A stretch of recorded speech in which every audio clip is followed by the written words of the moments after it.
To set your Samsung Galaxy S25 Ultra to automatically switch to a better Wi-Fi network if available, you have to enable the switch to better Wi-Fi network option.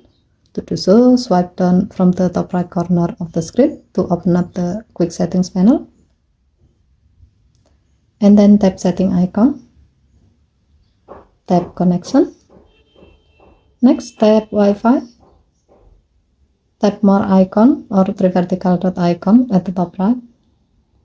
And then tap intelligent Wi-Fi. Now, tap the gray on off switch next to switch to better Wi-Fi networks until the switch turns blue to turn it on.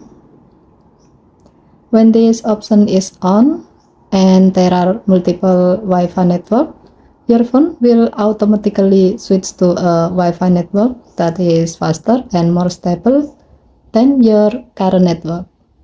However, to prevent interrupting your activity, the switching process will only happen when the screen is off. Okay, thank you for watching. Please help to like and subscribe. Have a nice day.